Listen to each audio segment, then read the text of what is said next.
Scarlett Walker stood at the floor-to-ceiling windows of the 37th floor, watching the sun dip behind the skyline of Manhattan. The city shimmered with golden light, but behind her carefully sculpted features was a storm no one saw. She was breathtaking tall, poised, with auburn hair always perfectly styled, and a wardrobe handpicked by stylists who knew how to match her quiet elegance. She was the kind of woman the world applauded and envied, graceful, articulate, and always composed. On paper, Scarlett had everything. She was married to Ethan Caldwell, the billionaire tech magnate whose AI empire had transformed the world in less than a decade.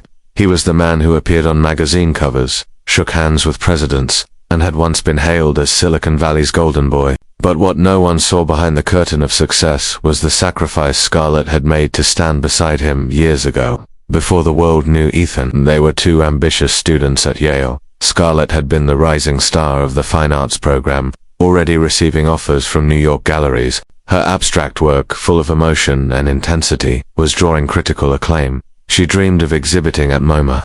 Ethan, meanwhile, was a coding genius with big ideas but little money. When he pitched his first startup idea over late-night pizza, she believed in him with her whole heart. She was the first to invest not with money, but with time, love, and devotion. She walked away from a solo exhibit in Paris to help him pitch to investors in San Francisco. She designed his company's first logo. She built pitch decks, took calls at 2 a.m., and read every contract. She stayed up with him through caffeine-fueled nights and celebrated when the company launched with a whisper of hope.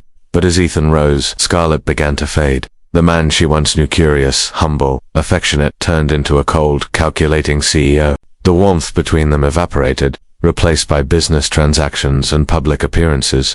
The only time he truly looked at her now was when they were in front of a camera.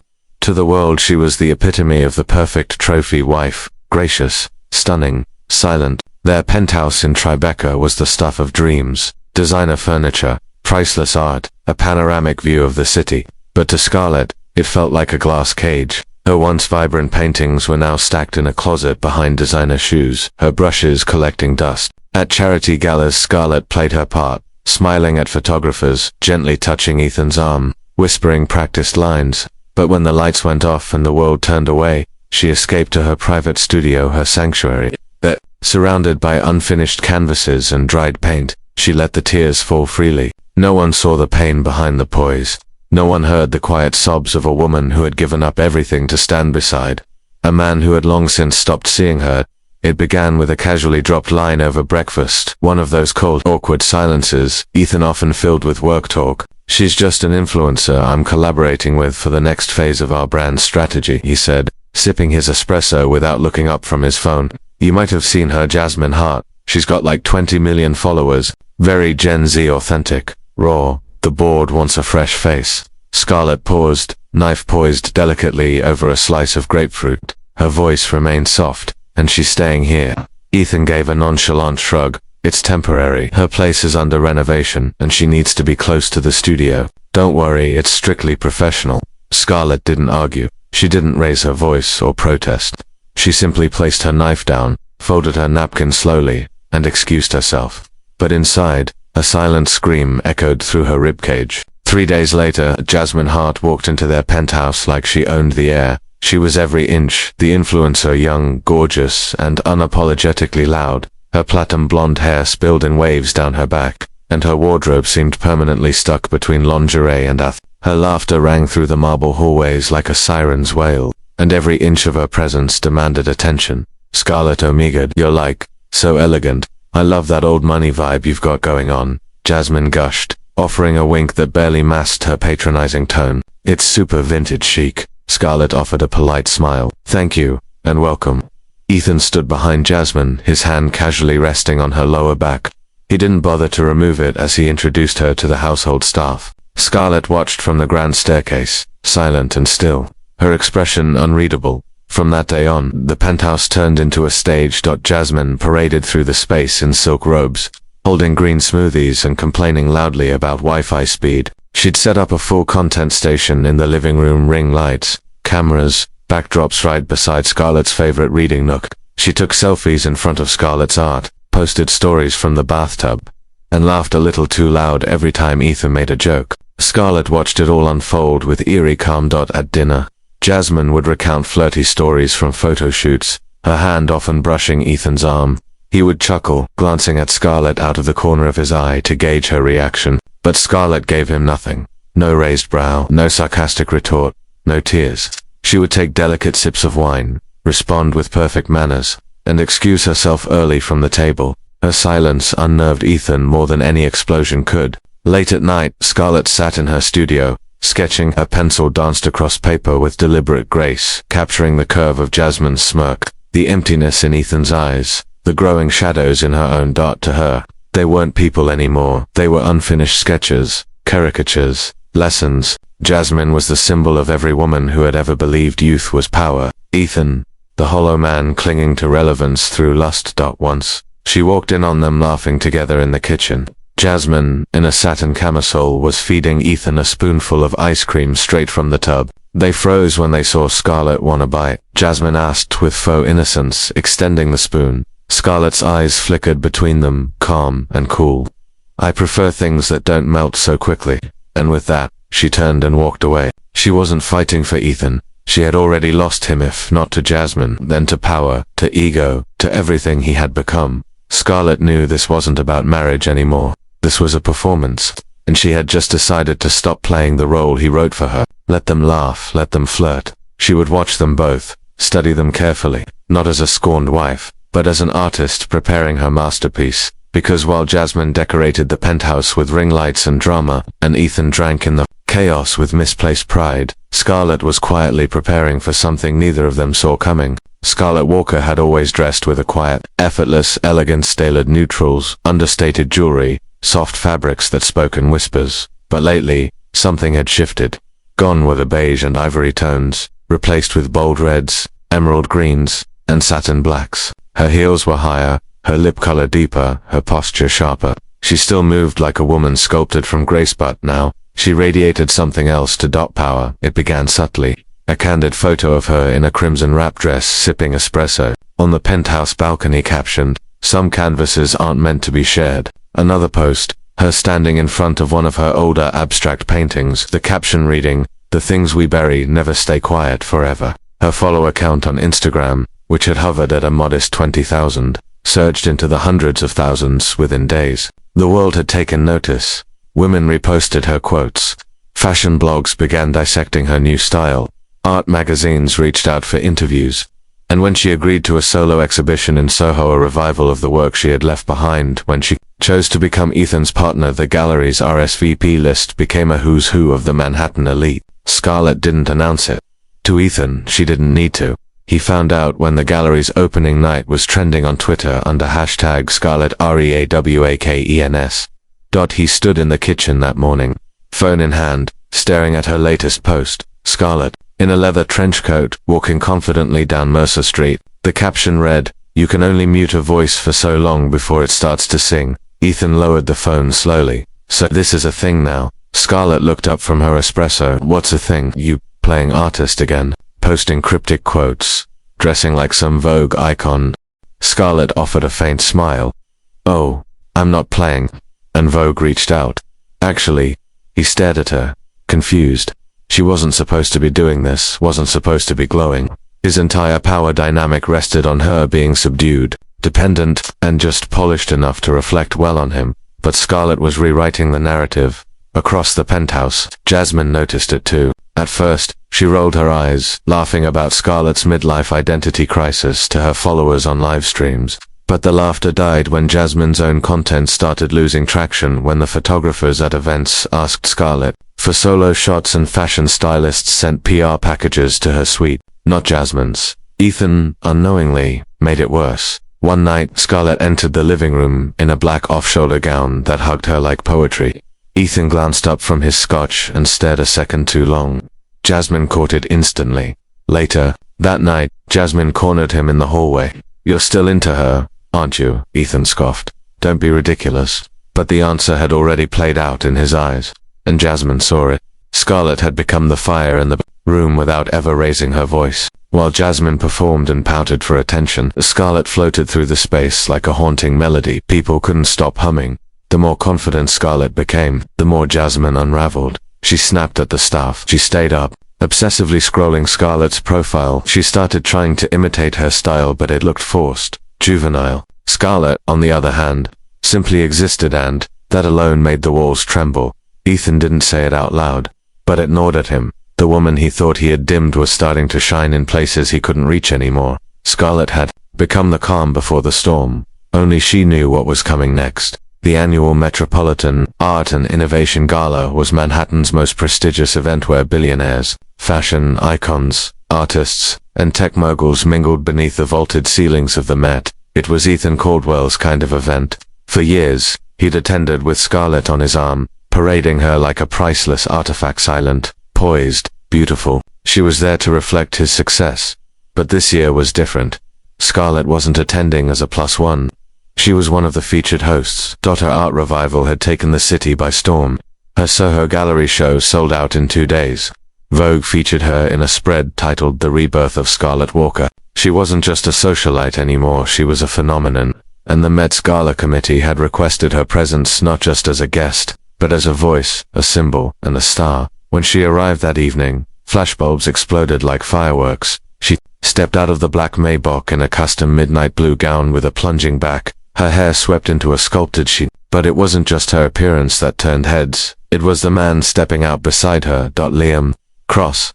Striking, magnetic, one of the top male models in the world, known for his Calvin Klein campaigns and smoldering runway presence. Dressed in a velvet tuxedo, he extended a hand to Scarlett like she was royalty, and she took it, smiling with the kind of ease that made photographers gasp. They walked the red carpet arm in arm. At one point, Liam leaned in, whispered something into Scarlett's ear, and she threw her head back, laughing genuinely, openly. The crowd loved it. So did social media. Inside, Ethan watched from across the atrium, a drink in his hand and a storm brewing in his chest. Jasmine was beside him, but invisible now. All he could see was Scarlett, his wife, moving through the crowd like a queen who had outgrown her crown. She looks different, Jasmine murmured, watching Scarlett laugh as Liam helped her navigate a staircase.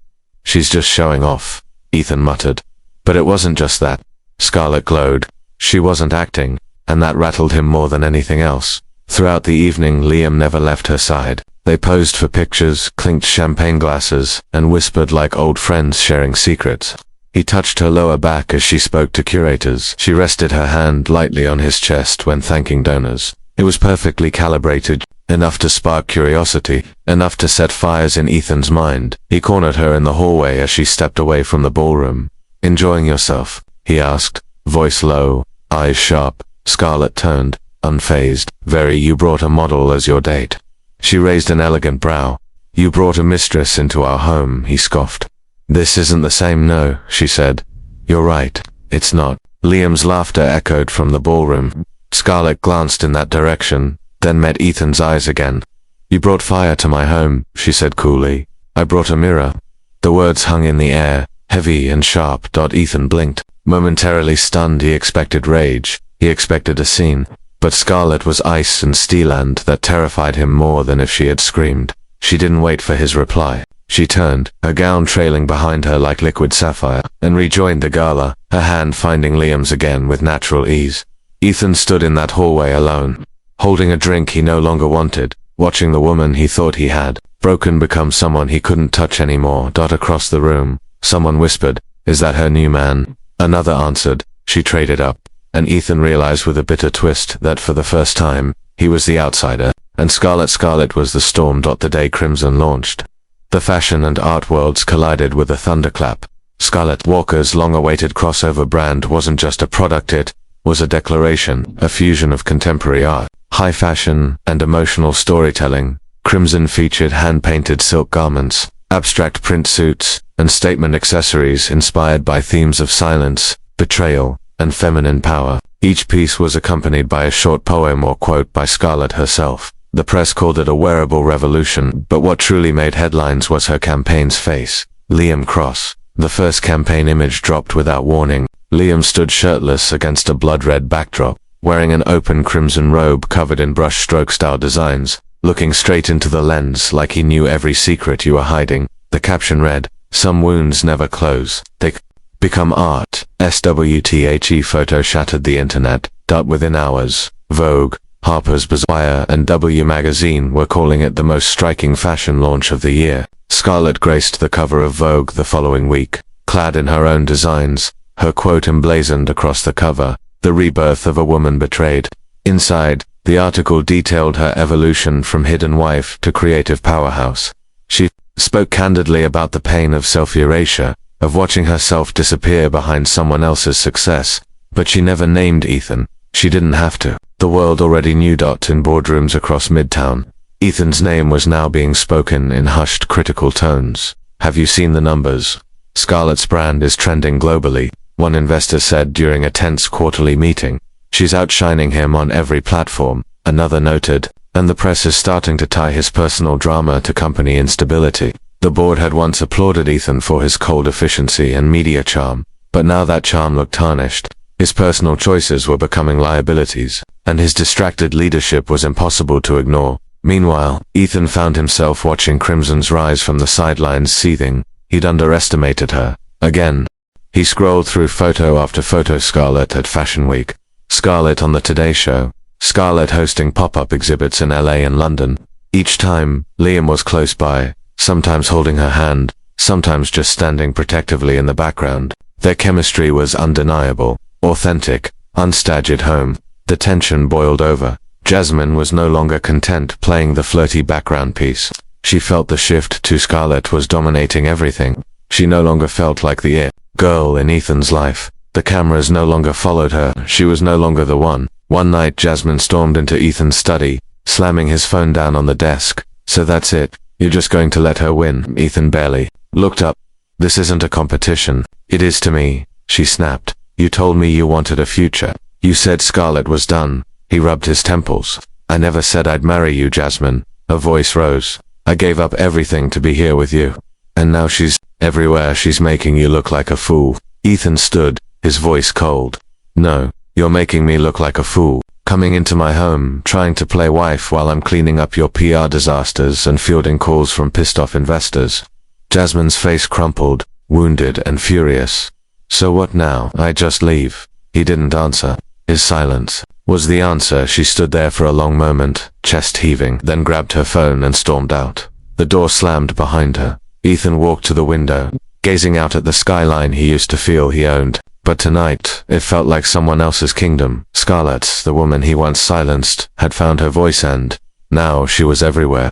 She wasn't trying to get him back. She wasn't chasing revenge. She was just rising, and there was nothing he could do to stop her. The more Scarlett rose, the more Ethan unraveled. At first it was subtle. A security guard at one of Crimson's fashion shoots mentioned some guy in a car outside.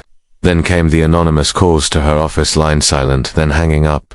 One day she spotted Ethan standing across the street from her flagship pop-up gallery in Soho, wearing sunglasses and a scowl, pretending to look at his phone. He wasn't discreet. He wasn't supposed to be. Ethan Caldwell, the man once too busy for her birthdays, was now trailing her like a shadow. Scarlett didn't flinch. Her brand had become a global sensation. Major retailers wanted partnerships. Influencers begged to be seen in Crimson's signature red. She gave interviews with grace, hosted events with charm, and curated art-fused fashion lines that sold out within hours.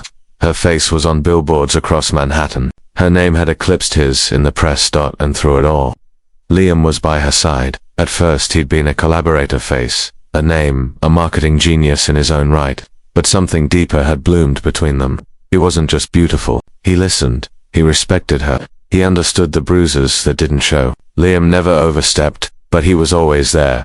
After an after-party in Paris, as Scarlett sat exhausted on a balcony overlooking the Seine, Liam handed her a hot tea and sat beside her in silence. No questions, no pressure, just presence. "You don't owe anyone your pain," he said quietly, "but you've turned it into something powerful. That takes more strength than most people ever know." She blinked back the sting of emotion and smiled. "You're becoming more than just my muse, you know." "I'm honored," he whispered. But back in New York, Ethan was watching. His jealousy had twisted into obsession. He had his assistant pull Liam's background, his contracts, relationships, past controversies. Nothing scandalous, nothing to use. Just a clean record and a reputation for being -anoyingly-genuine. So Ethan did what he did best: intimidate. One afternoon, Liam was leaving a shoot at an upscale warehouse loft when Ethan appeared outside the door. "Nice show," Ethan said, coolly, stepping into his path. Liam didn't miss a beat. "Thanks. Your wife has impeccable taste." "She's not my wife anymore." Liam tilted his head. "That's funny. She never mentioned a divorce." Ethan's eyes narrowed. "Don't push me, Cross. You're just a pretty face. Don't confuse her gratitude for something more." Liam stepped closer, calm and unfazed. "Here's the thing, Ethan. Used to people being scared of you, I'm not. You had your chance with Scarlett, you burned it. She's not a possession you can reclaim. She's a force. And frankly, she deserves someone who doesn't flinch when she starts to shine." Ethan clenched his jaw, fists tightening, but Liam walked away, unconcerned. Scarlett heard about the confrontation later that night. She didn't cry. She didn't panic. She simply said, "He's losing everything." And when power slips from men like him, they lash out. Indeed, Ethan's empire was collapsing. Investors were pulling out, citing reputational damage. His board held secret meetings to discuss a leadership change. His social media was flooded with comments praising Scarlett and mocking him. He went from mogul to meme in a matter of weeks. Alone, in his office, surrounded by screens filled with headlines about Crimson, Ethan finally saw what he'd never truly understood. Scarlett didn't need him. She never had. He had needed her, her poise, her support, her strength, and now that she'd taken it back, he was nothing more than a man in an empty tower of glass and steel. Scarlett, on the other hand, was thriving. She smiled more, laughed freely. The art in her studio was bold again, full of color, energy, fire. Her team adored her. Her fans idolized her. And when Liam was around, she softened, safe in a way she hadn't felt in years. One evening during a late night walk along the Brooklyn promenade, Liam took her hand gently. "You know," he said, "you don't have to be strong all the time." She looked at him with a quiet smile. "But I finally like who I am when I am." Scarlett's latest Crimson launch was set in an abandoned cathedral in Brooklyn, transformed into a stunning gallery of floating fabric, light installations, and walking art. The theme, resurrection. It was her most personal collection, yet garments hand-painted with abstract imagery representing grief, rage, silence, and rebirth. The runway wasn't just fashion, it was a statement, a reckoning. The venue was packed with influencers, designers, journalists, and celebrities. Vogue called it the most anticipated fashion moment of the year, and in the middle of it all stood Scarlett, radiant in a tailored scarlet pantsuit, symbolic, powerful, unapologetically hers. The event began with a video montage of her art journey, flashes of brush strokes, broken glass, her old gallery days, then snippets from her comeback, the Vogue cover, the Met Gala. Her voice narrated, "I was once a silhouette in someone else's masterpiece. Now, I draw my own outline." The audience erupted in applause as the final model disappeared behind the velvet curtain. The lights came up and, just before Scarlett could walk up to address her guests, a loud commotion broke out near the front rows. Ethan. He wasn't on the guest list. He wasn't supposed to be there, yet there he stood, disheveled and uninvited, storming toward the center of the floor like a man possessed. Security hesitated. He was Ethan Caldwell. After Albert, he waved them off, holding something in his HANDA microphone. Scarlett froze. The crowd stared. "I need to say something." Ethan's voice boomed. "To all of you." To her, he turned toward Scarlett, his face flushed with desperation. "Scarlett, I was wrong. About everything. I took you for granted. I let the wrong people into our lives. I tried to control what I didn't understand, but I love you. I always have." People gasped. Phones came out. Cameras flashed. Scarlett remained still, composed, poised, her eyes locked on his like steel. "You're the only woman who ever mattered to me," Ethan said, voice trembling. "Please, just give me another chance, publicly here tonight." The silence that followed was suffocating. Scarlett stepped forward, her heels echoing against the stone floor. She didn't raise her voice. She didn't scream. She simply took the microphone from his hand and looked him in the eye. "Love doesn't humiliate," she said calmly. "Love doesn't need an audience." The room went still. Gasps, murmurs, and quiet camera clicks filled the air. And then a loud, thunderous, unapologetic applause. Ethan's face twisted. He reached for her hand. Security stepped in. "Sir, we need you to leave," one of the guards said firmly. "I'm her husband," he barked. "No," Scarlett said clearly. "You're not." He was escorted out, shouting her name one last time as the doors closed behind him. The footage hit the internet within minutes. Scarlett's response became an instant viral moment. Twitter erupted. Women across the world reposted it with captions like, "Say it again, Scarlett. New religion unlocked. Scarlett Walker. Love doesn't need an audience statue dead on my soul." She was no longer just an artist or a designer or a CEO. She became a symbol, a feminist icon, a voice for every woman who had ever been betrayed, used, underestimated, and expected to stay silent. Meanwhile, Jasmine Hart was nowhere to be found. Her Instagram, once buzzing with stories and sponsored posts, had gone dark. No photos, no explanations. Rumors swirled. Was she dumped, cancelled, hiding? It didn't matter. Scarlett wasn't watching them anymore. That night, as she sat on a rooftop terrace overlooking the glittering city, Liam poured her a glass of champagne. "To victory," he offered, raising his glass. Scarlett smiled softly, clinking hers against his. "No," she said. "To freedom." After the charity gala disaster, Ethan Caldwell disappeared from the public eye for weeks. His PR team went into overdrive, spinning apologies, blaming exhaustion, stress, burnout, anything to make the world forget how a once powerful CEO had begged for love in front of flashing cameras and been publicly,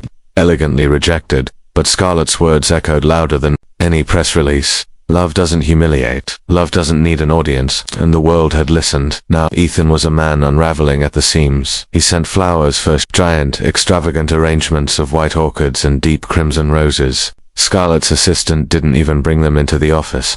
They were donated to a local women's shelter. Then came the handwritten letters. Dozens, painfully sincere, regretful, remorseful. "I was a fool. I missed the mornings you used to hum while painting. You were the calm in my storm, and I mistook you for silence." Scarlett read only one. She folded it neatly, tucked it away in her desk, and moved on. Then came the interviews. A week later, he appeared on a national morning show, looking tired and thin, wearing a soft grey sweater instead of his usual tailored suits. His voice cracked when the host mentioned her name. "I failed her," he admitted, eyes wet. "Scarlett deserved so much more than I gave. I didn't see her not truly until she left. And by then, it was too late." The clip went viral, of course. Fans flooded her DMs with sympathy, encouragement, and outrage. Some asked if she would forgive him. Others begged her not to. Scarlett remained silent. But one afternoon, on her own terms, she made a quiet decision. She visited him. It wasn't a grand moment. No cameras, no entourage. She wore a long wool coat, her hair loose, makeup minimal. She walked into the glass-walled conference room of his office building where he sat waiting, alone, like a man bracing for impact. He stood when she entered. Surprise and desperation etched across his face. "Scarlett," he breathed. "You came." She nodded. "Come, 15 minutes. Ethan blinked, sat down, tried to find the right words. I had to see you. I had to know if you feel anything." Scarlett tilted her head, studying him. He looked smaller now, older somehow. "I loved you," he whispered. "I really did. Do you still love me?" She didn't flinch. She didn't hesitate. Her voice was soft but steady. "I loved who you pretended to be." Ethan inhaled sharply, the words slicing deeper than any shouted insult ever could. She stood, smoothed the sleeves of her coat, and gave him one last look, kind, but distant. Then she turned and walked away. No tears, no drama, no backward glance. She left the building, stepped into the sunlight, and breathed in deeply. She hadn't come for closure.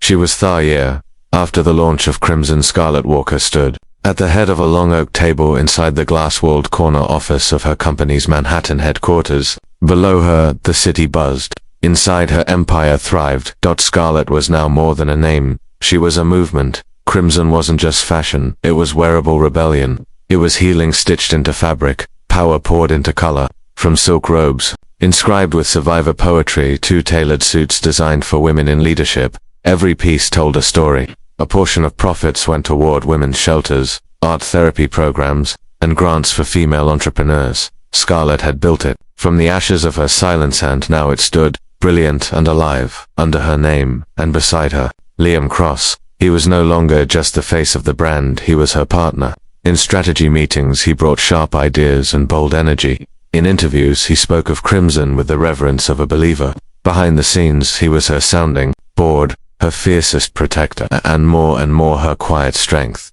Their relationship had evolved carefully, respectfully. There were no labels, no pressure, just a deepening connection forged in truth. One evening, after a successful global campaign shoot, they found themselves walking along the High Line. the city glowing beneath their feet. You've built something that's going to outlive you, Liam said, looking at her like she held galaxies in her hands. Scarlett smiled. Maybe, but what matters is that I finally feel alive inside of it.